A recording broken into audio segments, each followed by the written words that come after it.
समन्ता चक्रवालेषु अत्रा गच्छन्तु देवता सद्धम्मं मुनिराजस्स सुनन्तु सग्गमुखदं धम्मं सवන कालो अयं बदन्ता ධම්මස්සවන කාලෝ අයං බදන්තා ධම්මස්සවන කාලෝ අයං බදන්තා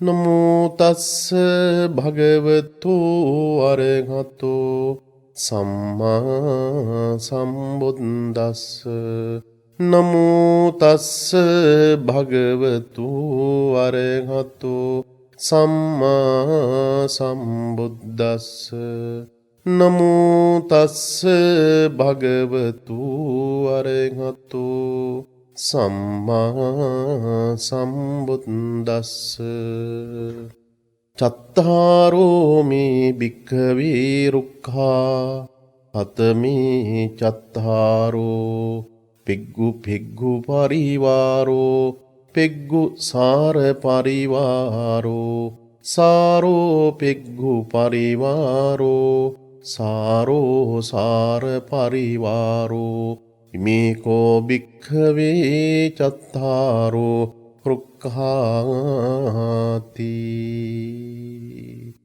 පින්වත්නි, අදත් මේ රාත්‍රී කාලයේදී මේ උතුම් සදහම් දේශනාව සඳහා තමන්ගේ පින්වන්ත දායකත්වය ලබා දෙනවා පල්ලේවල බෝරුක් ගමුවේ පදිංචි පීටි හේවගේ පත්මා ඉදිරිසිංහ සහ දියණිය වන තිලිනි පියුමිකා විසින් මේ උතුම් තථාගත ධර්මය ශ්‍රවණය කරන දායකත්වය දරන පින්වත් ඔබටත් ධර්මයේ ශ්‍රවණය කරන මුළු මහත් ලෝකීය ජීවත් වන හැමදෙනාටම කායික නිරෝගීකමත් මානසික නිරෝගීකමත් ජීවිතයට ලැබිලා ඔබ සිතන පතන සියලු යහපත් කටයුතු ਸਰව ප්‍රකාරයෙන්ම සාර්ථක තත්ත්වයටපත් වේවා. ජීවිතයේ සැනසීම උදා වේවා. එම දිනාටම චතුරාර්ය සත්‍ය ධර්මයේම අවබෝධ වේවායි කියලා මුලින්ම සියලු දිනාටම මෙත් සිතින් යුක්තව ආශිර්වාදේ කරන්නට කැමැතියි. පින්වත්නි, අද අපේ ධර්මදේශනාවේදී සමාරම්භයේදීම ඔබට මා සිහිපත් කළ යුතු වෙනවා පසුගිය සති කීපේ පුරාවටම අපේ net ශ්‍රාවක පින්වත් ඔබ සියලු දිනාටම මා විසින් කරන ලද කාරුණික ඉල්ලීම පරිදි මා විසින් දැනට මාතලේ කන්දිවත්ත ශ්‍රී සුදර්ශනාරාම විහාරස්ථානයේ ඉදි කරගෙන යන පොහොය සීමාවේ කටයුතු මේ සතියන්තය අවසන් වෙනට සීළු කටයුතු නිමාවටපත් වෙනවා. ඒ කටයුත්ත සඳහා උදව් උපකාර කරපු පින්වත් ඔබ සියලු දෙනාටම නැවත නැවතත් මේ වෙලාවේදී මගේ පුණ්‍යානුමෝදනාව සිහිපත් කරන්න කැමැතියි. මේ සතියන්තයේ වෙනට සියලු කටයුතු නිමාවටපත් වෙලා ලබන මාසයේ 15 වෙනිදා වෙන විට අපි සරු රාත්‍රික පිරිත් සජ්ජායනාවක් සිදු කරමින් මහා සංඝරත්නයේ විශේෂෙහි 59ක් විශේෂෙහි සාංගික දානමී පුණ්‍ය කටයුත්තක් සිදු කරන්නට බලාපොරොත්තු වෙනවා. ඔබට ඒ කටයුතු සඳහා සම්බන්ධ වෙන්න පුළුවන්කමක් තිබෙනවා. මේ ධර්මදේශනාව අවසානයේදී මගේ ජංගම දුරකථනයෙන් ඔබට සඳහන් කරන බවත් මුලින්ම කාරුණිකව සිහිපත් කරනවා. අදින් පසුව මේ කටයුත්ත පිළිබඳව ඔබට නැවත මතක් කිරීමක් සිදු කරන්නේ නැහැ. පින්වත්නි, අද අපේ තථාගත ධර්මදේශනාව සඳහා මා භාවිත කරපු ගාථා පාඨය භාග්‍යතුන් වහන්සේ දේශනා කරන්නට යෙදුණු අංගුත්තර නිකායේ ဒုတိ ය භාගයේ චතුක්ක නිපාතයට අයත් රුක්ඛ කියන මේ වටිනා ගාථා පාඨයයි ඒ සූත්‍ර දේශනාවට අන්තර්ගත වන ගාථා පාඨයයි අද මා ඔබට දේශනා කරන්නට යෙදුනේ. රුක්ඛ කියන සූත්‍රය පදනම් කරගනිමින් ඔබට මේ වර්ෂයේ පුරාවටම ජීවිතේ වඩාත් හොඳින් යහපත් ලෙස ගත කරන්නට අවශ්‍ය කරන මූලිකම ධර්මතා කීපයක් පිළිබඳව අද දේශනාවේදී මා පැහැදිලි කරන්නට කැමැතියි. රුක්ඛ කියන මේ වචනය ඇහෙනකොටම අපට දැනෙන්නේ ගස් පිළිබඳව යම් සඳහනක්. පින්වත්නි, මේ සඳහන මා සිද්ධ කරන්නට බලාපොරොත්තු වුණේ මා වැඩවසන මාතලේ විහාරපාර ශ්‍රී සුදර්ශනාරාම ශ්‍රී විද්‍යානන්ද මහ පිරිවෙන් විහාරස්ථානයේහි අපේ විහාරස්ථානයේ ඊ타මත්ම අලංකාර විදිහට තිබුණු ඊ타මත්ම දැවැන්ත වෘක්ෂයක්. එහෙම නැත්නම් අපි සඳහන් කරන්නේ අපේ විශේෂයෙන් අපේ ගෞරවයට පාත්‍ර වෙච්චි නුග ගස, නුග පත්‍ර. ඔබ දන්නවා බෙහෙත් ඖෂධයක් විතර භාවිත කරනවා. ඒ වගේම අපේ ශාසන ඉතිහාසයේ තුල බොහෝ සෙයින් කතා බහට ලක්වන වෘක්ෂයක්. ඒ නුගර වෘක්ෂය එක්තරා ආකාරයකට අයහපත් කාලගුණික තත්ත්වයේ හමුවේහි විශාල ආබාධයකට එහෙම නැත්නම් අනතුරකට පත්වීම සිදු වුණා. ඒ වෙලාවේදී මට දැනිච්ච කාරණාව තමයි මේ ධර්මදේශනාවට විශේෂයෙන් මම අද පාදක කරගන්නේ. විශාල වෘක්ෂයක් වුණත් ඒ වෘක්ෂයට Tamanගේ මුල් වලින් මහ පොළොවේහි ශක්තිමත් විදියට ඒ ගසට වැඩෙන්න අවකාශයක් තිබුණේ නැහැ. තිබුණු ඉඩ පරිසරයේ නිසා. ඒ නිසා මහා දැවැන්ත වෘක්ෂයක් විදියට තිබිච්ච දේ ඊ타මත්ම සුළු කාල පරිච්ඡේදයක් තුල අයහපත් කාල පරිච්ඡේදය නිසාම විශාල විනාශයකට ඒ ගස භාජනය වෙන්න සිදු වුණා. එතනින් අදහස් කළේ අපට අපේ ජීවිතයේ තුල ඔබට ඔබේ ජීවිතයේ තුල මා කල්පනා කළේ මේ ගසක් බඳු විදියට තිබෙන දැවැන්ත වෘක්ෂයක් විදියට තිබෙන අපේ ගස එහෙම නැත්නම් අපේ ජීවිතය ඕනෑම මොහොතකදී ඕනෑම අවස්ථාවකදී ෂණීකින් එය විනාශ ස්වභාවයට පත් වෙන්න පුළුවන්. එසේ නැතහොත් ඒ ගස වටා තිබෙනා වූ පරිවාර Tamanගේ ගස් ප්‍රමාණය ශක්තිමත් විදිහට නොතිබෙනකොට ඒ ගස විනාශ වෙනවා වගේ. අපට අපේ ජීවිතයේ තුළ අප වටා ඉන්න පිරිස ඔබට ඔබේ ජීවිතයේ තුළ ගොඩනගාගෙන තිබෙන යම් යම් ධර්මතාවන් වල හීනතාවක් ඇති වෙනකොට දුර්වලතාවක් ඇති වෙනකොට ඕනෑම වෙලාවකදී ජීවිතය විනාශ ස්වභාවයට පත් වෙන්න පුළුවන්. ඒ නිසා ලෞතර බුදුරජාණන් වහන්සේගේ උතුම් බුද්ධ වචනයක් තිබෙනවා. මේ බුද්ධ වචනේ තමයි පින්වත්නි අපි නිරන්තරයෙන්ම සිහිපත් කිරීමක් කරන්නේ අර නාත කරන ධර්මයන් පිළිබඳව. කිසියම් කෙනෙක් Tamanගේ ජීවිතයේ තුළ ධර්මය ශක්තිමත් කරගෙන නැත්නම් කොතරම් මිල මුදල් ධන දාන්‍ය පරිවාර සම්පත්තිය කොතරම් තිබුණත් ජීවිතයේ තුළ ධර්මයේ ශක්තිමත් නැත්නම් දස කාරණාවක් පිළිබඳවම ඔබට අවධාරණය කළේ ඒ එකින් එක කාරණාවන් පිළිබඳව ඊ타ත්ම හොඳින් නිසියාකාර විදියට කිසියම් කෙනෙක් ජීවිතයේ තුළ සකස් කරගන්නවා නම් පිළියෙල කරගන්නවා නම් කෙනෙකුට ජීවිතේ කවදාවත් අනාථ වෙන්නේ නැහැ. මහා නුගගසක් එක මොහොතකින් ෂණයකින් බිමට ඇද වැටෙනවා වගේ ජීවිතේ කවදාවත් ඇද වැටෙන්නේ නැහැ. යම් කිසි කෙනෙක් Tamanගේ ජීවිතයේ තුළ ධර්මියත්, වීරියත්, සතියත්, කල්යාණ මිත්‍ර සම්පත්තියත්, සුවච බවත්, ඒ වගේම සබ්‍රහ්මචාරීන් වහන්සේලා සමීපිට ගිහිල්ලා උන්වහන්සේලාගේ අවවාද අනුශාසනා, ඒ වගේම උන්වහන්සේලාට අපෝපස්ථාන කටයුතු ශාසනික වශයෙන් යම් ආකාරයක ඔබ උදව්වක් උපකාරයක් කරමින් ඒ පුණ්‍ය ශක්තිය ජීවිතය තුළ ඇති කරගෙන තිබෙනවා නම් ඒ වගේම ඔබේ දෙමව්පියන්ට ඥාතීන්ට හිතවත් පිරිසට ඔබේ ගරු සත්කාර සම්මානයේ උදව් උපකාරය සිදු කරනවා නම් ජීවිතයේ අනියත බව හොඳට අවබෝධ කරගත්ත කෙනෙකුට ජීවිතේ කවදාවත් වැටීමකට ලක් වෙන්නේ නැහැ. ඔබ දන්නවා ජීවිතයේ තුළ ඔබ මොනතරම් ආකාරයේ ප්‍රශ්න ගැටලු වලදී යම් ආකාරයේ ධර්මයන් අවබෝධ කරගන්නට බැරි වුණාට පස්සේ ජීවිතේ අඬන වැළපෙන ශෝකයට පත්වන අවස්ථා. එය පින්වත්නි ජීවිතේ පුංචි කාලයේ ඉඳලම වයස අවුරුදු 60 70 80 තත්යකට පත්වෙච්ච අපේ වැඩිහිටි අම්මලා තාත්තලා අපේ ආච්චිලා සියලා දක්වාම ජීවිතයේ තුළ මේ දකින්න පුළුවන් කාරණාවක්. ඒ නිසා මගේ අම්මලාට මගේ තාත්තලාට අපේ සියලා ආච්චිලා සියලු දෙනාටම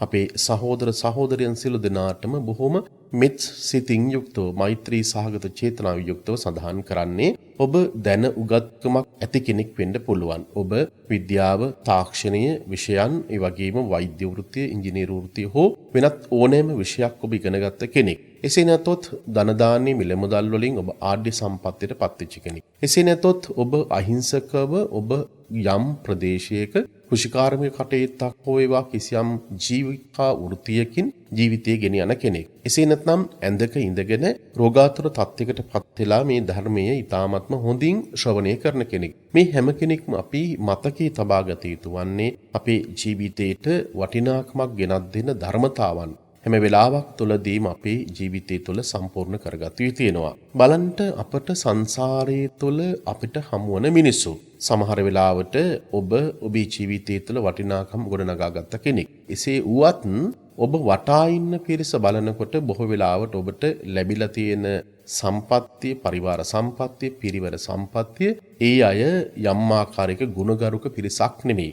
ඇයි එහෙම සඳහන් කරන්නේ? බලන්ට රුක්ක සූත්‍ර දේශනාවෙහි සඳහන් වන මූලික කාරණාවන් 4 පිළිබඳව මා ඔබට සඳහන් කරලා ජීවිතයේ සැපය පිණිස එහෙම නැත්නම් අපි වචනයක් පාවිච්චි කරනවා සප්පාය කියන වචනය.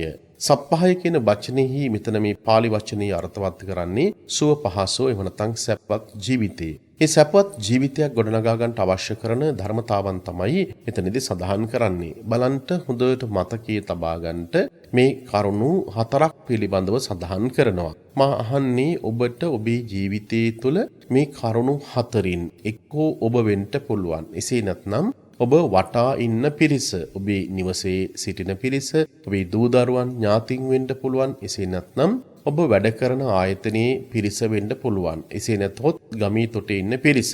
මේ සියලු දෙනාම මේ කියන කරුණු හතරකට යොමු කරලා හොඳට විමර්ශනය කරලා බලන්න පුළුවන් මේ කරුණු හතරින් ඔබ කොයි ගොඩටද අයත් වන්නේ කියලා. පින්වත්නි, තථාගතයන් වහන්සේ අපට පැහැදිලි කොට වදාලා චත්තාරෝ මේ භික්ඛවේ රුක්ඛා කතමා චත්තාරෝ කතමේ චත්තාරෝ මහණෙනි, ගස් හතරක් තිබෙනවා. ගස් හතරක් බලන්ට ගසක් පිළිබඳව සඳහන් කරමින් තමයි මේ කාරණාව ඔබට සඳහන් කරන්නේ. පෙග්ගු පරිවාරෝ, නිසරු ගසක් තිබෙනවා. ඒ වගේම ඒ නිසරු ගස් තිබෙන්නේ Tamanගේ වටා ඉන්න පිරිසත් නිසරු ගස් පිරිවරාගෙන. තවත් ඔබට පැහැදිලි කිරීමක් කරනවා නම් ඊ타මාත්ම නිසරු ගහක් තිබෙනවා. හැබැයි නිසරු ගහ වටේ ඉන්න පරිවාර පිරිසත් අනිකුත් සියලුම පිරිසත් ඒ අයත් නිසරු ගස් විදියට තමයි සඳහන් කරන්නේ. දෙවෙනි ගස විදියට සඳහන් කරන්නේ සාරෝ පෙග්ගු පරිවාරෝ. යම් ආකාරයක නිසරු ගහක් තිබෙනවා. ඒ නිසරු ගහ වටේටම ඉන්න පිරිස, පරිවාර පිරිස ඊ타ත්ම හරවත් ගස් විදියට සඳහන් කරනවා. තුන්වෙනි කාරණාව විදියට අපිට සඳහන් කරන්න පුළුවන් සාරෝ පෙග්ගු පරිවාරෝ. යම් ආකාරයකින් හර ගසක් තිබෙනවා. එහෙම නැත්නම් අරටුවක් සහිත වටිනාකමක් සහිත ගසක් තිබෙනවා. හැබැයි Taman වටා ඉන්න ගස් සියල්ලම නිසරු ගස් බවට පත් වෙනවා. හතරවෙනි කාරණාව ගත්තොත් එහෙම සාරෝ සාර පරිවාරෝ. මූලික වෙලා තිබෙන ගසත් ඊ타ත්ම හොඳ ගහක්.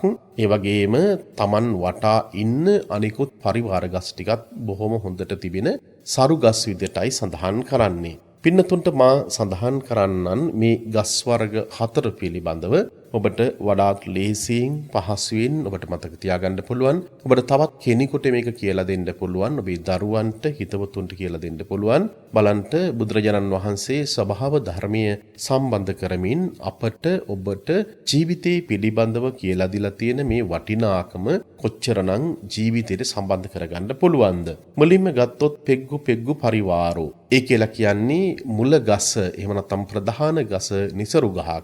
ඒ වගේම වටේ ඉන්න ගස් ටිකත් ඔක්කොම නිසරු ගස් බවට පත් වෙනවා. මෙතනදී අදහස් කළේ මොකක්ද?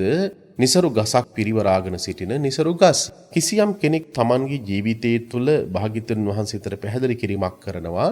ඒ ප්‍රධානම ගස නිසරු ගහක් විදිහට සඳහන් කළේ ඔහුගේ ජීවිතයේ තුල තිබෙන්නේ දුස්සීල භාවයක්. එහෙම නැත්නම් ඔහුගේ ජීවිතයේ තුල කිසිම ගුණධර්මයක් ඇත්තේ නැහැ. වටිනාකමක් ඇත්තේ නැහැ. ලෝකයේ පිළිබඳවත් ජීවිතයේ පිළිබඳවත් අවබෝධයක් නැතුව සමහර වෙලාවට තණ්හාවෙන්, දෘෂ්ටියෙන්, මානයටපත් වෙලා Tamanගේ ජීවිතය ගත කිරීම සිදු වෙනවා. ප්‍රධානතම ගස නිසරු ගහක්. ඒ වගේම ඔහු වටා සිටින්නා වූ අනික් පරිවාර ගස් සියල්ලමත් ඒ හා සමානමයි. ඒ පරිවාර ගස් විදිහට සඳහන් කළේ Tamanගේ වටා ඉන්න පිරිස.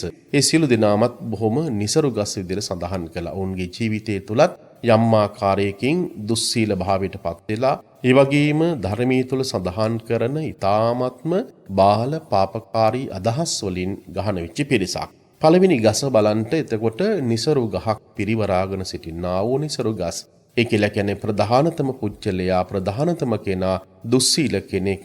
වටපිටාවේ ඉන්න සියලු දෙනාමත් දුස්සීල පිරිස් බවට පත් වෙනවා. පින්වත්නි, ඔබට ඔබේ නිවස හෝ එහෙම නැත්නම් වෙනත් කෙනෙක් පිළිබඳව හිතන්න පුළුවන්. සමහර වෙලාවට සමහර ගෙවල් දොරවල් වල ඉන්න අම්මලා තාත්තලා ඒ අය තමයි ප්‍රධාන ගස් බවට පත් වෙලා තිබෙන්නේ. ඔවුන් වටා ඉන්නා වූ දූ දරුවෝ සෝහනිකුත් පිරිස තමයි පරිවාර ගස් විදිහට අපිට හඳුනා ගන්නට හැකියාවක් තිබෙන්නේ. අම්මලා තාත්තලා බොහොම දුස්සීලයි, ගුණධර්ම ඇත්තේ නැහැ. ඔවුන් වටා ඉන්න පිරිසත් ඒ ස්වභාවයෙන්ම යුක්තයි. සමහර වෙලාවට සමහර ආයතනවල ඉන්න ප්‍රධානීන් දුස්සීල මිනිසු බවට පත් වෙනවා. ඒ වගේම වටපිටාවේ ඉන්න සියලුම දෙනාත් දුස්සීල මිනිසු බවට පත් වෙනවා.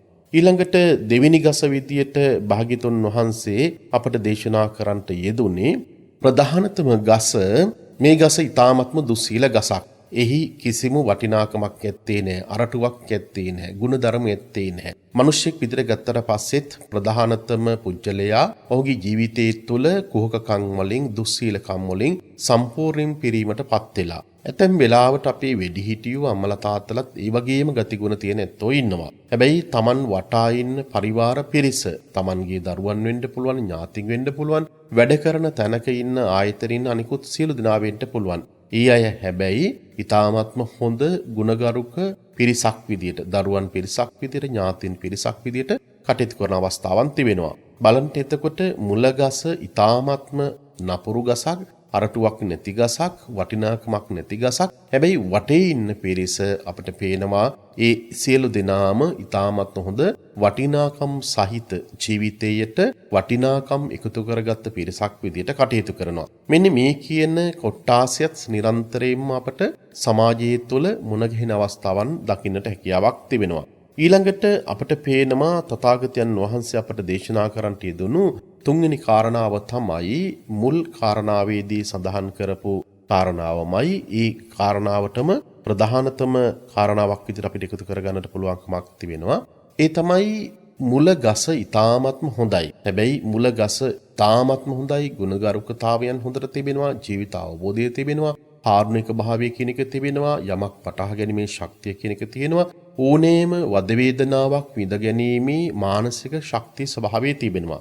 හැබැයි ඒ මුල ගස හොඳ වුණාට වටපිටාවේ පරිවාර ගස් ටික සියල්ලම දුස්සීල ගස් බවට පත් වෙනවා.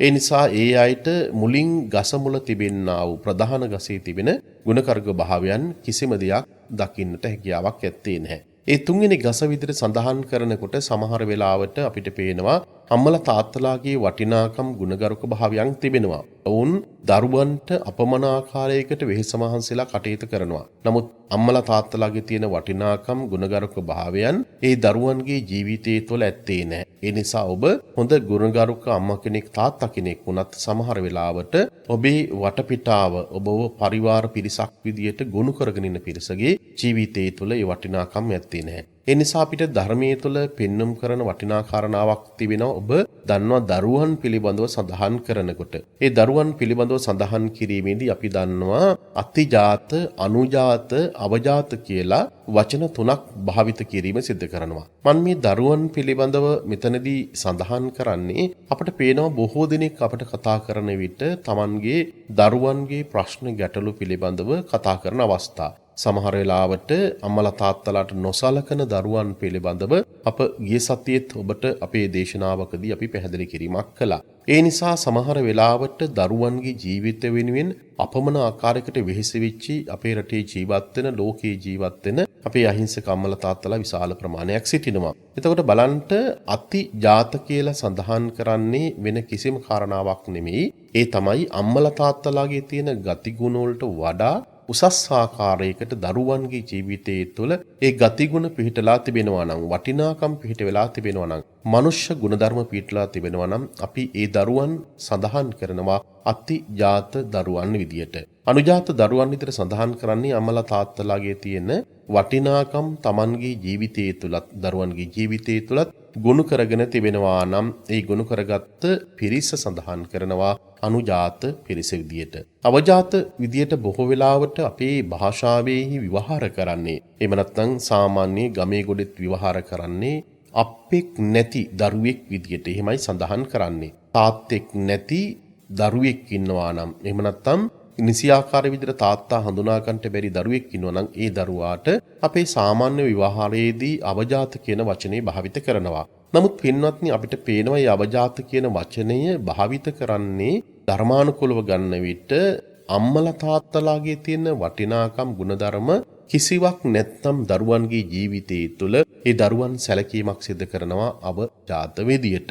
එතකොට අම්මා කෙනෙක් තාත්තා කෙනෙක් ඊ타ත්ම හොඳට ගුණධර්ම වඩාගෙන සිටිනවා. සමහරවිට අම්මගේ ජීවිතේ ගොඩාක් හොඳට ගුණධර්ම තිබෙනවා. තාත්තගේ ජීවිතේ සමහරවිට ගොඩාක් ගුණධර්ම තිබෙනවා. නමුත් තමන්ගේ පරිවාර වශයෙන් සිටින, තමන් වටා සිටින, තමන් එක්ක ජීවත් වෙන අනිකුත් සියලු දෙනාගේම ජීවිතයේ තුළ ඒ වටිනාකම් ඇත්තේ නැහැ. ඒ නිසා නිසරු ගහක් නෙමෙයි සරු ගසක් පිරිවරාගෙන සිටින නිසරු ගස් විදිහට තමයි තුන්වෙනි ගස විදිහට සඳහන් කළේ. ධර්මයේ තුල වඩාත් අවධාරණය කරන කාරණාව තමයි පින්වත්නි සාරෝසාර පරිවාරෝ. සාර කියන වචනේ බලන්ට විචර වටිනාකමක් තිබෙනවද? හරවත් ගසක් පිරිවරාගෙන සිටින්නා වූ හරවස් ගස්. එහෙම නැත්නම් අපි දන්නවා මූල ගස ඊ타මත්ම හොඳයි, ශක්තිමත්. අම්මා ඊ타මත්ම හොඳයි, තාත්තා ඊ타මත්ම හොඳයි, ගුණධර්ම වලින් යුක්තයි. ඒ වගේම Taman වටා ජීවත් වෙන පිරිස. ඒ කියලා කියන්නේ Tamanගේ නිවසේ ජීවත් වෙන දරුවන්, ඒ පරිවාර පිරිසත් ඒ ගුණධර්ම ඊ타මත්ම හොඳින් පිළිටලා තිබෙනවා. එවැනි තැනකදී අපිට පේනවා පින්වත්නි කිසිසේත්ම ජීවිත තුළ යම් යම් ආකාරයේහි ගැටීම් සහගත ස්වභාවයන් ඇතිවන්නේ නැහැ. එතකොට ඒ ජීවිතයේ තුළ අපි පුංචි කාලේ ඉඳලම ගොඩනගා ගත යුතු වන්නේ අපේ දරුවන්ට අනිකුත් සියලු දෙනාටම ජීවිතයට අපි කියලා දී යුතු වන්නේ කුමන කාරණාවක්ද?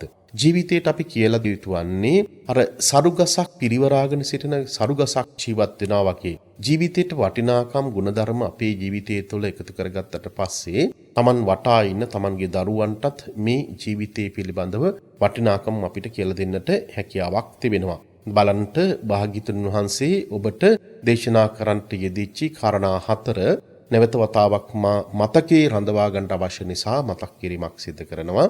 නිසරු ගසක් පිරිවරාගෙන සිටිනා වූ නිසරු ගස්. ඒ වගේම දෙවෙනි කාරණාව විදිහට අපි ගත්තොත් එහෙම මූල ගස ඊ타ත්ම හොඳයි. නමුත් Tamanගේ පරිවාර ගස් ටික සියල්ලම නිසරු ගස් බවට පත් වෙලා. ඒ වගේම පරිවාර ගස් ටික වටපිටාවේ තියෙන ගස් ටික ඊ타ත්ම හොඳයි.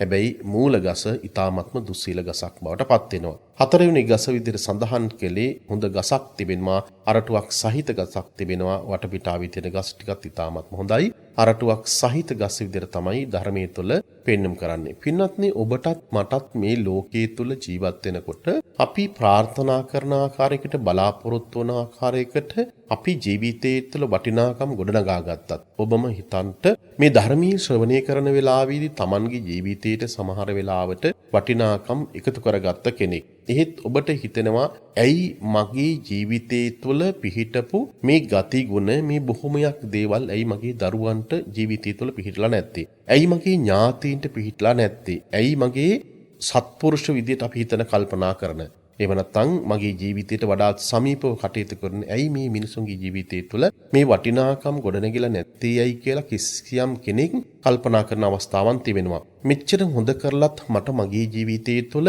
මේ අයගෙන් යමක් හොඳක් අහන්න ලැබෙන්නේ නැහැ. මේ ආදී කාරණාවන් පිළිබඳව බොහෝ වෙලාවට අපට පේනවා අපේ ජීවිතය තුළ අහන්න දකින්න නිරන්තරයෙන්ම ලැබෙන කාරණාවන්. පින්වත්නි ඔබ එතනදී කිසිසේත්ම ජීවිතය තුළ කම්පාවකට භාජනීය කළ යුතු වන්නේ නැහැ. ධර්මයේ ඊ타මත් හොඳින් මැනබෙන් ඔබ ශක්තිමත් කරගෙන තිබෙනවා නම් ඔබට එතනදී කාරණා කීපයක් පිළිබඳව මම අවධාරණය කරන්න කැමැතියි. ධර්මයේ තුල සඳහන් කරන්නේ යස්ස පාපං කතං කම්මං කුසලේන පිටේයති. කිසියම් කෙනෙක් Tamanගේ ජීවිතයේ තුල වඩාත් බලවත් වූ කුසල කර්මයන් සිදු කරන විට ඔබේ අකුසලය යම් ආකාරයකින් යටපත් කරන්නට පුළුවන්කමක් තිබෙනවා. කම්මං සත්‍ති විභජිත යදිදං හීන පනිත්තා කියලා ධර්මයේ තුල පෙන්눔 කරන්නේ ඔබටත් මටත් මේ ජීවිතයේ තුල බොහෝ දේවල් කම්ම දායාදෝ විදිහට සඳහන් කළ ආකාරයකට පෙර සංසාරයේ තුල කරපු සමහර කර්මයන් නිසා අපට අපේ ජීවිතයේ තුල යම් යම් ආකාරයෙහි විඳවීම් ජීවිතයේ තුල සිදු කරන්න සිදු වෙනවා. එසේ නැතොත් මේ ජීවිතයේදී ඔබත් මමත් අතින් අපි දන්නා තාක්කල් පුංචි කාලේ ඉඳලම යම් යම් අකුසල කර්මයන් සිද්ධ වෙන්න පුළුවන්. සමහර වෙලාවට මිනිසුන්ගේ ජීවිතය තුළ නොදැනුවත්කමින් එවැනි අකුසල කර්මයන් සිද්ධ වෙන්න පුළුවන්. බරපතල විදිහේ අකුසල කර්මයන් සිද්ධ වෙන්න පුළුවන්. පංචානන්තරීය පාප කර්ම හැරෙන්නට තවත් බොහෝ අකුසල කර්මයන් සිද්ධ වෙන්න පුළුවන්. මේ අකුසල කර්මයන් මේ ජීවිතයේ තුළ සමහර වෙලාවට අපිට මුණ පාන්න සිදුවන අවස්ථාවන් තිබෙනවා. ඒ නිසා අපිට විඳවීමක් සිදු වෙනවා ජීවිතය තුළ. ඒ නිසා ඔබට පේනවා ඇති සංසාරේ පුරාවටම සමහර වෙලාවට අපි කරපු අකුසලයන් බලවත් වන අවස්ථා තිබෙනවා. ඔබ හිතන්ට කල්පනා කරන්නට ඔබ ඉසිදාසි තෙරණිය පිළිබඳව ඔබ අපේ ධර්මදේශනාවන් වලදී නිරන්තරයෙන්ම බහපු කෙනෙක්. ඔබ ජීවිතේ සමහර වෙලාවට ඔබ ඉසිදාසියක් වෙන්න පුළුවන්. ඔබ සමහරලාට කාන්තාවක් නොවුනත් ඔබ පිරිමි පුජ්‍යලයක් විදියට ඔබ තාත්තා කෙනෙක් විදියට සමහර වෙලාවට ඉසිදාසගේ චරිතයටම සම්බන්ධ වෙන්න පුළුවන්. සමහර වෙලාවට අපිට පේනවා දහසක් අඬන අම්මාවරු තාත්තාවරු අපේ ආච්චිලා සීලාගේ ජීවිතය තුළ සමහර වෙලාවට තරුණ වයසේ මැදි වයසේ ජීවිතය ගත කරන ඇත්තන්ගේ ජීවිතය තුළ මෙන්න මේ කියන ධර්මතාව අපිට නිරන්තරයෙන්ම දකින්නට හැකියාවක් තිබෙනවා. පින්නත් මොකක්ද ඒ කාරණාව? ඔබ දන්නවා ඉසිදාසි කියලා කියන්නේ ඊ타මාත්ම හොඳ ගුණගරුක කෙනෙක්, හොඳ ගුණගරුක කාන්තාවක්. ඇයට තමන්ගේ ජීවිතයේ තුළ ලැබිච්ච ස්වාමි පුරුෂයා ඇයට තමන්ගේ ජීවිතය තුළින් කරන්න පුළුවන් කාන්තාවක් විදියට ඔබ දන්නවා පුරුෂයෙකුට කළ යුතු සත්කාර සම්මාන මොනවද කියලා. ඉසිදාසි තෙරණිය තමන්ගේ අතින්ම කෑම බීම සකස් කිරීම සිද්ධ කළා. තමන්ගේ ස්වාමිපුරුෂයාගේ ඇඳුම් පැළඳුම් පමණක් නෙමේ හිස පීරන කටයුත්ත පවා ඇගේ අතින්ම සිද්ධ වෙච්ච කාරණාවක්. ඒ වගේම විශේෂයෙන් ඉසිදාසිය තමන්ගේ ස්වාමිපුරුෂයාගේ අම්මලා තාත්තලාට ඥාතීන්ට ඉතාමත්ම ඉහළින් සංග්‍රහ කරපු කෙනෙක්. හැම වචනයක්ම බොහොම සංවරශීලී විදියට කටයුතු කරපු කෙනෙක්. සීලය ඉතාමත්ම උසස්, රූප සම්පත් ඉතාමත්ම උසස්. නමුත් මොනියම් වූ හේතුවක් නිසා අපට පේනවා මාස 2-3ක් යනකොට ඒ ස්වාමි පුරුෂයාට ඉසිදාසිය පාවෙනවා. කිසිදු කාරණාවක් ඇත්තේ නැහැ. ඉසිදාසියට ඇගේ ස්වාමි පුරුෂයා සඳහන් කරන්නේ මට ඔබත් එක්ක ජීවත් වෙන්න බෑ. අපට පේනවා අපට අපේ ජීවිතයේ තුල ඔය ඇත්තන්ගේ ජීවිතයේ තුල මට ඔයත් එක්ක ජීවත් වෙන්න බෑයයි කියලා කියන වචනය. එක්කෝ මට මේ ගෙදර ජීවත් වෙන්න බෑ. මට වැඩ කරන තැන ජීවත් වෙන්න බෑ. මේ විදියට අපිට පේනවා ජීවිතයේ තුල සමහර කාරණාවන් පිළිබඳව නිරන්තරයෙන්ම කියන අවස්ථා. ඒ නිසා ඉසිදාසියට අහන්ට ලැබිච්ච වචනය ප්‍රියභාවයට පත්වෙච්ච වචනයක් නෙමෙයි.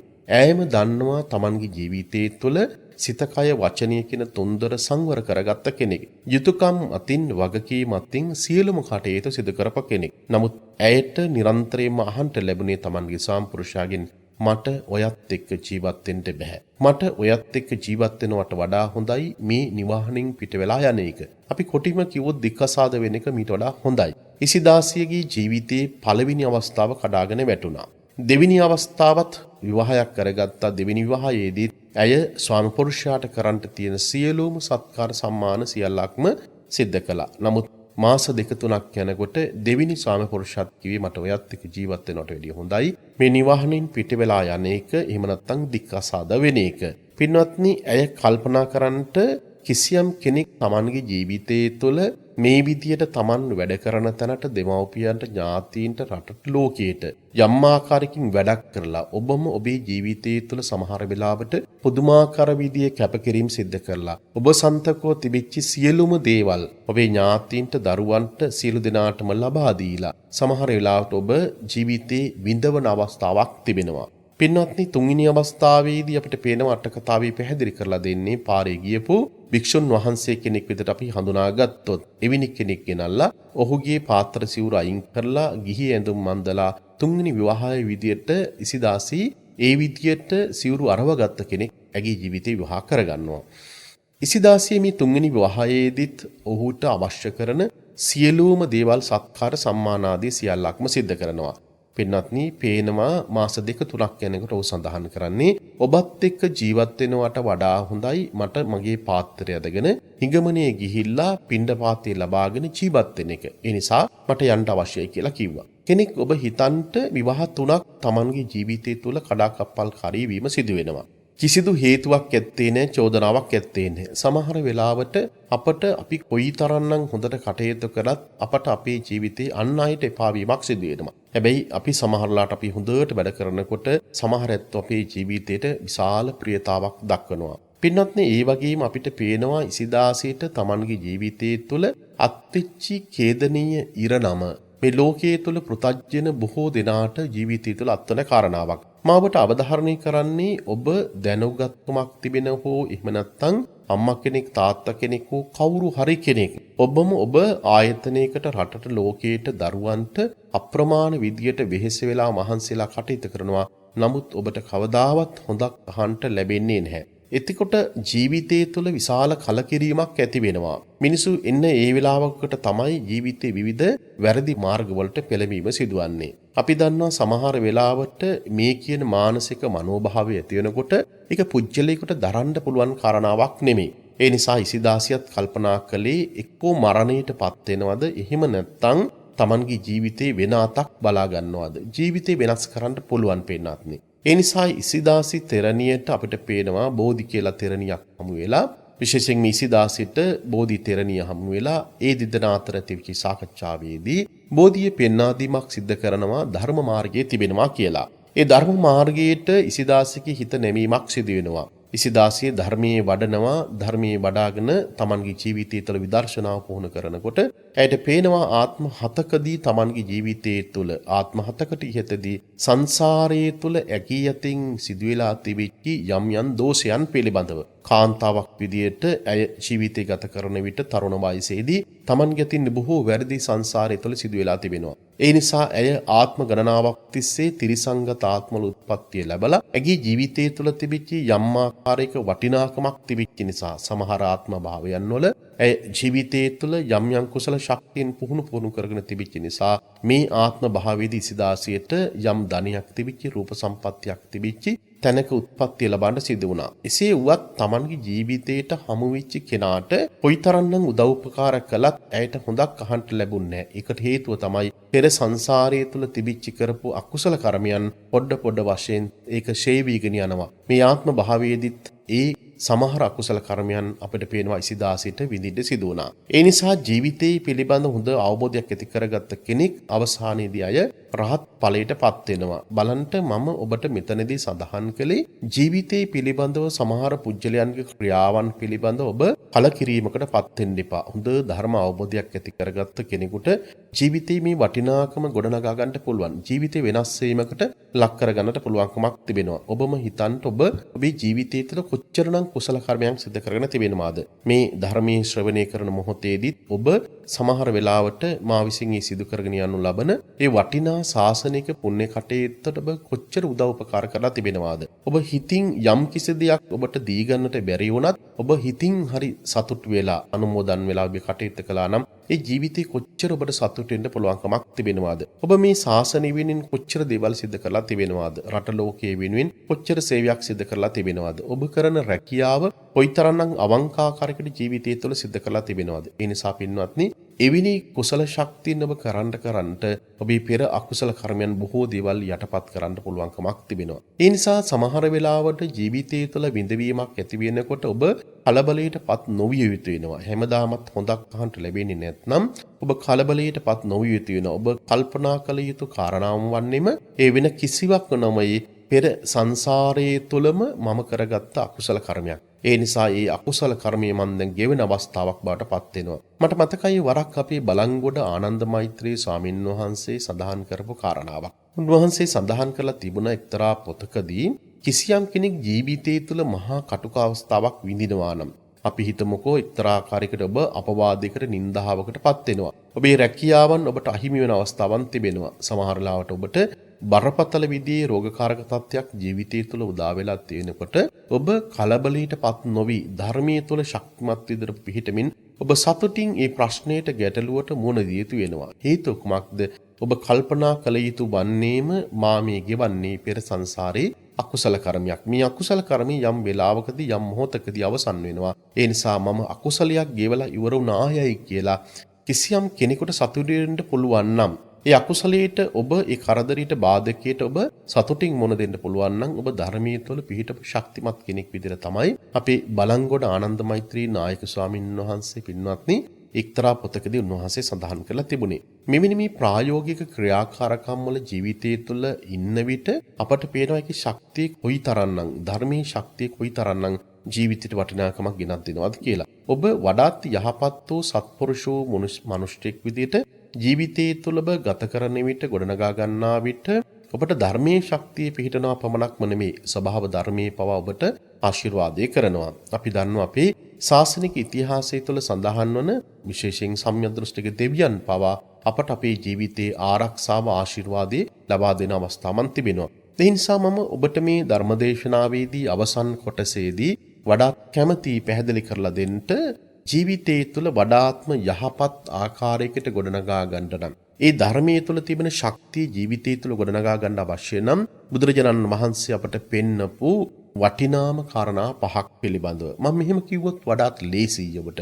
යම්කිසි මිනිසෙකුගේ ඊ타මත් හොඳ යහපත් වූ පෞරුෂයක් ඒ වගේම බොහොම හොඳට නිරෝගීමත් ජීවිතයක් ගත කරන්නට නම් මෙන්න මේ කියන ධර්මතාවන් ජීවිතය තුළ පුහුණු කරගත යුතු වෙනවා.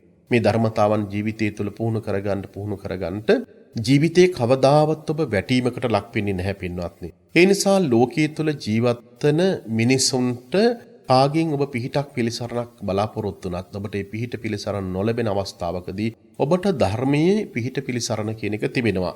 මේ මොහොතම තමයි ජීවිතයට වටිනාකමක් තිබෙන්නේ. ඔබ හිතන්න එපා, කල්පනා කරන්න එපා අපේ ප්‍රශ්න ගැටලු සියල්ලක්ම ජීවිතය තුළ විසඳුනාට පස්සේ මම මේ ධර්මයට ලැබිකමක් දක්වනවා, බණ භාවනා කරනවා, දන් පින් කටයුතු කරනවා කියලා. ජීවිතේ කවරම දායකවත් මේ ප්‍රශ්න විසඳෙන්නේ නැහැ පින්වත්නි. බොහෝ වෙලාවට බද්දේකරත්ත සූත්‍ර වගේ දේශනාවන් වලදී පැහැදිලි කරන්නේ ඔබට යහපත් වූ සුබ රාත්‍රියක් බවට පත් වෙන්නේ. ඔබට මේ රාත්‍රියේ කාලෙම ඔබට සුබ රාත්‍රියක් බවට පත් වෙන්නේ වෙන කිසිවක් නිසා නෙමෙයි.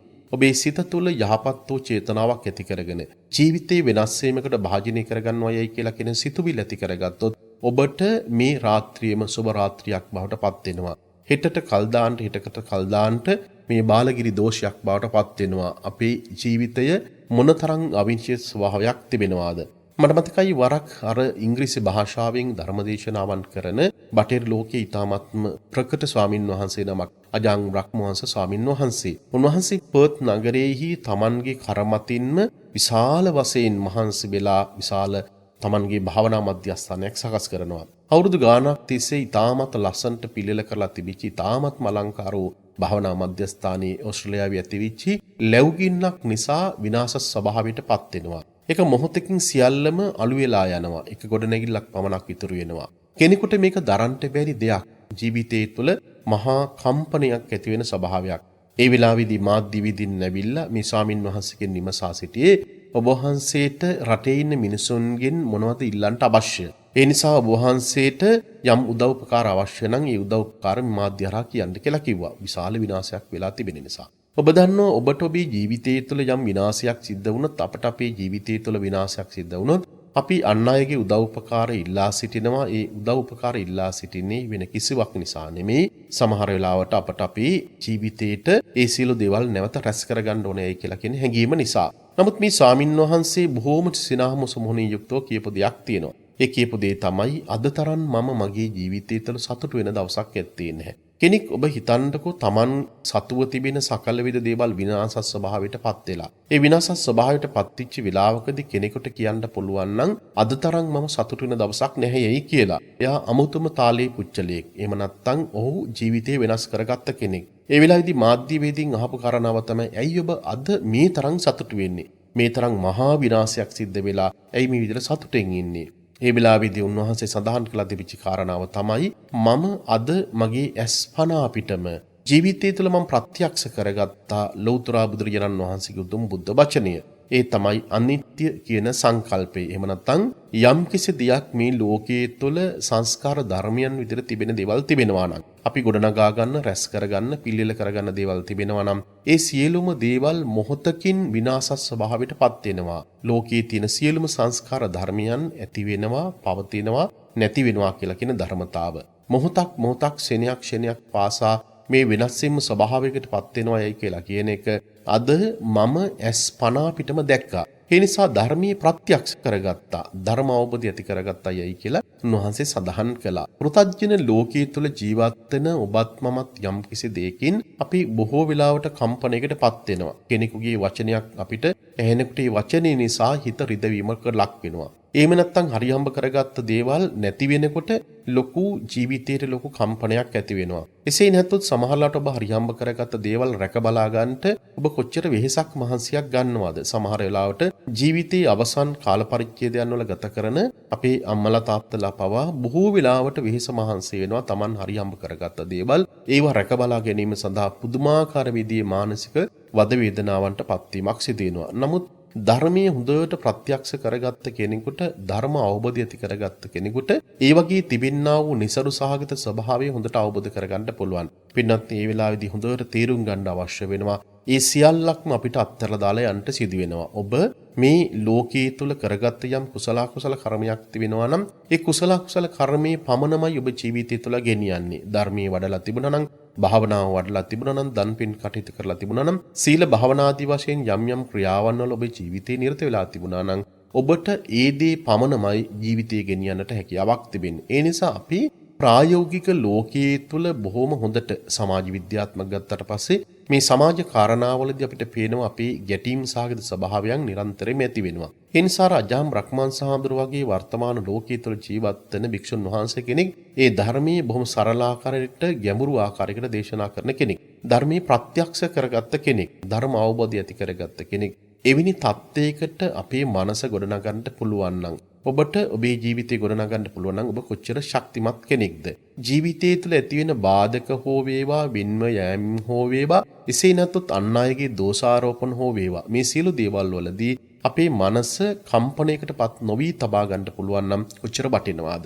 මේ වටිනාකම ගොඩනගන්න අවශ්‍ය කරන වටිනා කාරණා පහක් මාවට සඳහන් කරන්නම්. මා මුලින්ම සඳහන් කළා මේ වචනේ සඳහන් කරන්නේ සප්පාය කියන වචනය.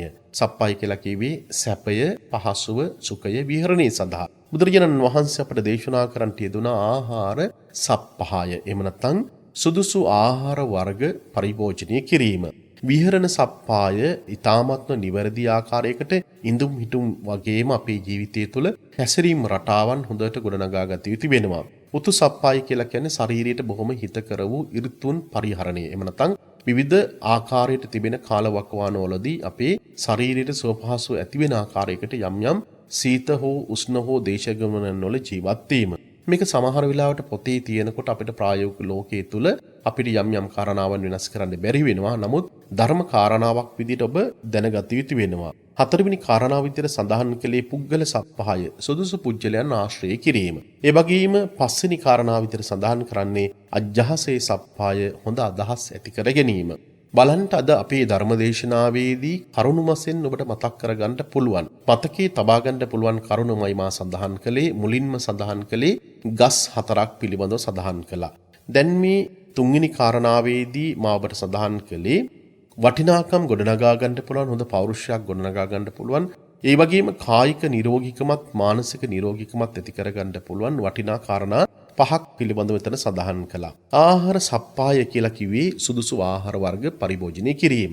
විහරණ සප්පාය කියලා කිව්වේ නිවැරදි ආකාරයකට ඉඳුම් හිටුම් ඒ වගේම අපේ හැසිරීම රටාවන් අපේ ජීවිතය තුළ ඇති කර ගැනීම. උතු සප්පාය කියලා කිව්වේ ශරීරයට ඊ타ත්ම හිතකර වූ ඍතුන් පරිහරණය කිරීම. පුජ්‍යල සප්පාය කියලා කිව්වේ ජීවිතයට වඩාත් හොඳ යහපත් වූ මිනිසුන් ලං කර ගැනීම. මම ඔබට මේකේ වටිනාකම පැහැදිලි කරලා දෙන්නම්. ඒ වගේම අජ්ජහසේ සප්පහය කියලා කිව්වේ හොඳ අදහස් ඇති කර ගැනීම. මං හිතන්නේ ආහාරයන් පිළිබඳව සඳහන් කරන්න ගියොත් අද අපට වෙනම ධර්මදේශනාවක් ඒ වෙනුවෙන්ම කරන්නට පුළුවන්කමක් තිබෙනවා. අපේ ජීවිතයේ තුල වර්තමානයේදී ගොඩාක් වෙලාවට අපිට බලපාන ප්‍රධානතම ගැටලුවක් තමයි ආහාර පිළිබඳව අපේ පැවැත්ම.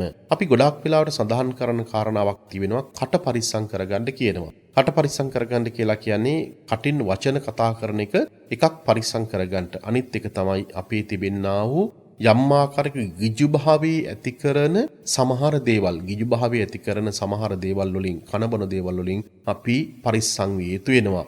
ඔබ දන්නවා සමහර වෙලාවට අපේ ජීවිතයේ තුල යම් යම් රෝගීකාරක තත්ත්වයන් නැති වෙනකොට, අපි උදාහරණයක් විදිහට ගත්තොත් සීනි අමාරු තියෙන රෝගීන්ට සමහරලාට ඒ ඇත්තන්ට කොච්චර කිව්වත් පැණි රස කන්න එපායයි කියලා උන් පැණි රස කෑම සිද්ධ කරනවා. හැබැයි ජීවිතේ හොඳට පාලනයක් ඇති කරගත්ත කෙනෙකුට, සතිමත් භාවය ගොඩනගාගත්ත කෙනෙකුට මේ පාලනය Tamanගේ ජීවිතය තුළ ඇති කරගන්න පුළුවන්. බැරිකමක් ඇත්තේ නැහැ.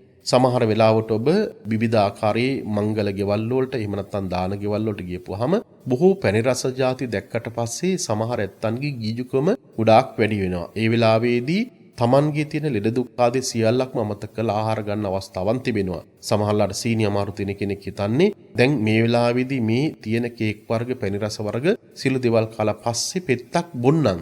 ඔහොම කියන අදහසක් ඇති කරගන්නවා. නමුත් ඒකින් අපට පේනවා තමන්ගේ ජීවිතේටම තමයි යම් ආකාරයකින් මේ ප්‍රශ්න ගැටලු සහගත ස්වභාවය ඇතිවන්නේ. එයින් විඳවීමකට ලක්වන්නේ පින්වත්නි වෙන කවුරුවත්ම නෙමේ, තමන්ගේ ජීවිතේට ඒ විඳවීම තමන්ටම සිදු වෙනවා. ඒ නිසා අපි ගොඩාක් වෙලාවට අපේ කට පරිස්සම් කරගන්න අවශ්‍යයි. මේ ධර්මදේශනාවෙදිත් මා ඔබට අවධාරණය කරන්නේ විශේෂයෙන් අපේ ස්වාමින් වහන්සේලාට දන්පැන් පූජා කිරීමේදී විශේෂයෙන් පැණි රස ಜಾති පූජා කිරීමෙන් ඔබට වැළකීන්නට පුළුවන්කමක් තිබෙනවා නම් මම හිතන එක ගොඩාක් හොඳයි. සමහර ලාවට ඔබ බොහොම සත්භාවයෙන් එවැනි දේවල් පූජා කිරීම කරනවා. ඒක කිසිම ප්‍රශ්නයක් ගැටලුවක් ඇත්තේ නැහැ. නමුත් පින්වත්නි පුළුවන් තරම් පැණි රස ಜಾති වලින් අපේ ස්වාමින් වහන්සේලා වළක්ව ගන්නට පුළුවන්කමක් තිබෙනවා නම් ගොඩාක් හොඳයි. ඒ නිසා ඔබට අවශ්‍ය කරන දේශීය ආහාර වර්ග ඒ ඇත්තන්ට ස්වාමින් වහන්සේලාට පූජා කරන්න පුළුවන්. එය සමහර වෙලාවට ඔබට වටිනාකමක් ගෙනත් දෙන කාරණාවක්. සමහරවිට ඔබට එකම ආහාරයේම පූජා කරන්න යන්න එපා. සමහරවිට ඔබ වඩාත් කැමති සමහරවිට කිසියම් ආහාරයක්.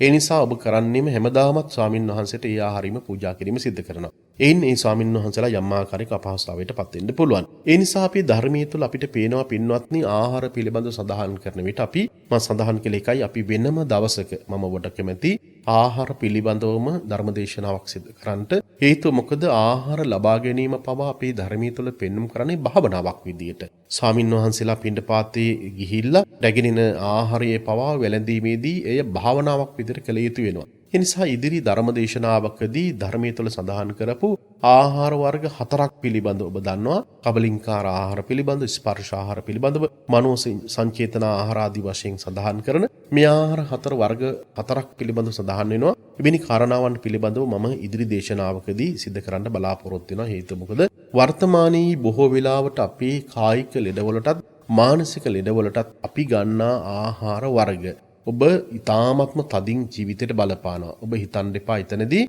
ධර්මයේ තුල ආහාර විදිහට සඳහන් කරලා තිබෙන්නේ කනබොන දේවල් පමණක්ම නෙමෙයි. මනසට ගන්න ආහාරක් තිබෙනවා. අපි නිසා මනසට ගන්නා ආහාර පිළිබඳව අපි ඉදිරි සතියේදී අපේ දේශනාවේදී පැහැදිලි කරන්න කැමැතියි. මෙතනදී වඩාත් මම කැමැති මේ හතරවෙනි කාරණාව විදිහට ඔබට යම් කිසි දෙයක් මේ දේශනාව අවසන් කිරීමට මත්තෙන් සඳහන් කරන්නට ඒ තමයි පුද්ගල සප්පහය කියලා කියන එක. මේ පුජ්‍යලයන් ආශ්‍රය කිරීම කියලා කියන එක. අපි කිව්වේ අර සරුගස් පිරිවරාගෙන සරුගස් සිටිනවා. නිසරුගස් පිරිවරාගෙන නිසරුගස් සිටිනවා. ඒ වගේම සරුගස් පිරිවරාගෙන නිසරුගස් සිටිනවා. සරුගස් පිරිවරාගෙන සරුගස් සිටිනවා වගේ ජීවිතේට ඔබ ආශ්‍රයයට ගත යුතු වන්නේම යහපත් වූ අදහස් තියෙන පුජ්‍යලයන්ම පමණමයි. සමහර වෙලාවට ඔබට ආශ්‍රය කරන්න කිසියම් කෙනෙක් නැත්නම් හුදකලා භාවයේ තුල ජීවිතය ගත කිරීම වඩාත් හොඳයි. මට මතකයි ජීවිතේ පුංචි කාලේදී මගේ ජීවිතයට ඇතිවෙච්ච යම් යම් ආකාරයේහි කටුක අවස්ථාවලදී ජීවිතේ මා දැඩි ලෙස කටුක අවස්ථාවන්ට මුහුණ දුන්න කෙනෙක්. ඒ නිසා මේ ජීවිතේ කටුක අවස්ථාවකට මුහුණ දුන්න අවස්ථාවකදී මගේ අපවත්තිව දාලා මගේ නායක හාමුදුරුවෝ උන්වහන්සේ ලේඛනකින් මට දැන්වීමක් කරලා තිබුණා. ජීවිතේ සමහරලාට කලකිරීමකට පත් වෙලා තිබෙනවා නම් ආශ්‍රයයට සුදුසු මිනිසු නැත්නම් උන්වහන්සේ මට යෝජනා කළේ ගස් සමග ජීවිතය ගත කරන්නට. එහෙම නැත්නම් සුරතල් සතෙක් සමග ජීවිතය ගත කරන්නට. මොකද පුංචි කාලේදී ධර්මයේ පිළිබඳව ලොකු වැටහීමක් තිබුණේ නැති මට. නමුත් එතනදී අවධාරණය කළේ මගේ මනස වෙනස් කරන්න පුළුවන් කාරණාවක්. ගස් සමග ජීවත් වීම, ගස් කොළන් එක ජීවත් වීම කියලා කියන්නේ ජීවිතේට ඔබට හොඳට සුවපහසු ඇති කරන දෙයක්. ඒ වගේම සොරතල් සතෙක් ජීවිතේට ඇති කරනවායි කියලා කියන්නේත් ඒක සුවපහසු දෙයක්. නමුත් අපිට පේනවා අපේ භාවනාවට අපේ හිත යොමු කළාට පස්සේ අපේ පලිවෝද විදිහට සඳහන් කරන කාරණාවන් තිබෙනවා. අපේ සොරතල් සතෙක් පවා කිසියම් කෙනෙක් ඉන්නවා නම් එයත් අපේ ජීවිතේට පලිබෝධයක් බවට පත් වෙනවා. නමුත් මේ සංසාර ගමන අපි ක්‍රමයෙන් යනකොට මේ අවබෝධයත් එක්ක ජීවිතය තුළ ගත කරනකොට බොහෝ දේවල් අපිට සමනය කරගන්නට පුළුවන්කමක් තිබෙනවා. පින්වත්නි, ඒ නිසා ඔබට ඉදිරි දේශනාවකදී මේ කාරණාවන් පිළිබඳව අපි තව වඩාත් වැඩිපුර සාකච්ඡා කරන්න බලාපොරොත්තු වෙනවා. ඔබට කිසිම කෙනෙක් නැත්තම් මා ඔබට සඳහන් කරන්නේ ඔබේ ආශ්‍රයයට ළඟා කරගත යුතු වන්නේ ධර්මයේමයි.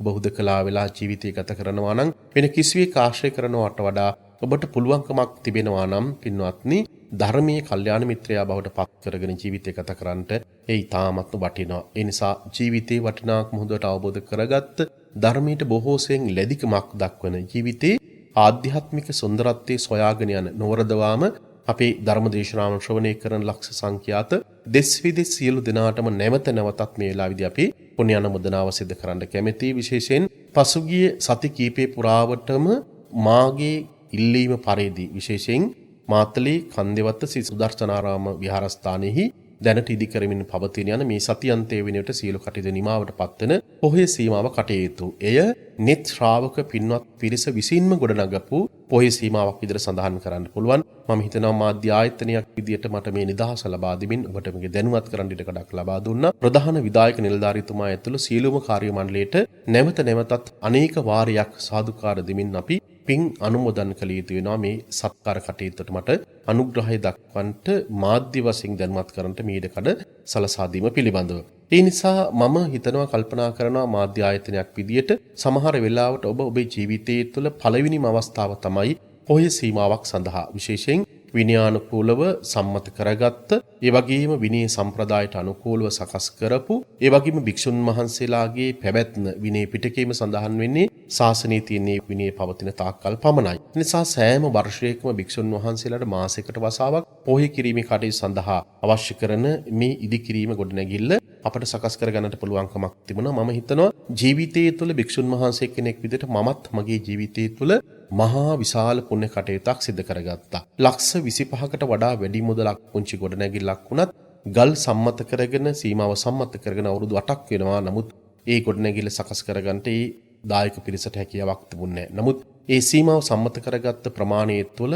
ඒ ගොඩනැගිල්ල අපිට ඉදි කරමින් ඒ කටයුතු නිමාවකටපත් කරන්න පුළුවන්කමක් තිබුණා. ඒ නිසා මේ සතියන්ත වෙනකම් සිද්ධ වෙනවා. ඔබට පුළුවන්කමක් තිබෙනවා ඒ සඳහා තවත් උදව් උපකාර කරන්නට. ලබන මාසේ 15 වෙනිදා වෙන විට අපි සර්වරාත්‍රික පිරිත් දේශනාවක් සජ්ජායනා කරමින් ඒ වගේම 59ක් විශේෂ භික්ෂුන් වහන්සේලාට දන්පැන් පූජා කරමින් උන්වහන්සේලාට අවශ්‍ය කරන සෞඛ්‍ය උපකරණ වෛද්‍ය උපකරණත් පූජා කරමින් ඒ කටයුතු නිමාවටපත් කරමින් දෙස් විදේශවල සිටින සියලු දෙනාටම අපි පින්අනුමෝදන් කරන්න බලාපොරොත්තු වෙනවා. ඒ නිසා කිසියම් කෙනෙකුට මේ කටයුත්තට සම්බන්ධ වෙන්න පුළුවන් නම් නැවත වතාවක් අපි ඊළඟ ධර්ම දේශනාවලදී අපේ දුරකථන අංක කිසිවක් සඳහන් කරන්නේ නැහැ. අදින් මේ කටයුතු නිමාවටපත් වෙන ඔබට පුළුවන්කමක් තිබෙනවා මගේ ජංගම දුරකථනයේට 0.714 81 80 82 එහෙම නැත්නම් 0.714 81 80 82 එහෙම නැත්නම් 0.7 3යි 90යි 25යි 26 0.7 3යි 90යි 25යි 26 කියලා කියන